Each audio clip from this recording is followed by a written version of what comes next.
আসসালামু আলাইকুম প্রিয় ফুটবল ফ্যান্স।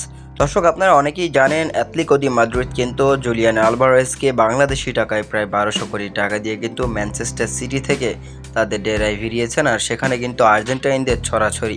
মূলত জুলিয়ান আলভারেজ কিন্তু অ্যাটলেটিকো দি মাদ্রিদে এসে বেশ কিছু কথা বলেছেন। অ্যাটলেটিকো দি মাদ্রিদে আসার গল্প, অ্যাটলেটিকো দি মাদ্রিদের ফুটবলারদের গল্প, মূলত সব মিলিয়ে কিন্তু থাকছে আমাদের এই ভিডিওতে।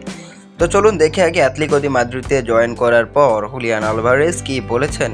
তিনি বলেছেন, গ্রিজম্যান এবং গিউলিয়ানো সিমিওনো তাদের মধ্যে ছিলেন যারা প্রায় প্রতিদিন আমাকে সবচেয়ে বেশি মেসেজ পাঠাতেন। ডিপল, আমি নাওহেল মলিনার সঙ্গেও কথা বলেছি, তারা খুব মনোযোগী ছিল।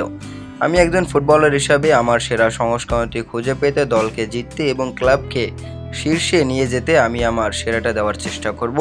পুরো সিমিওনের পরিবারের সাথে, জাতীয় দলে জিওভান্নি সিমিওনের সাথে এবং অলিম্পিক গেমসে গিউলিয়ানো সিমিওনের সঙ্গে সময় ভালো উপভোগ করেছি। মূলত জুলিয়ান আলভারেজ বলছে তিনি তার ক্লাবকে সবার শীর্ষে নিয়ে যাওয়ার জন্য তিনি তার সর্বোচ্চটা দিয়ে চেষ্টা করবেন।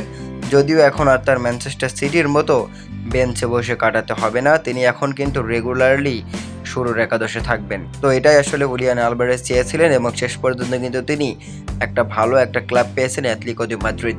এখন দেখা যাক নতুন মৌসুম শুরু হওয়ার পর জুলিয়ান আলভারেজ আসলে কতটুকু সময় পায় বা তিনি কেমন পারফরমেন্স করে লা লিগাতে।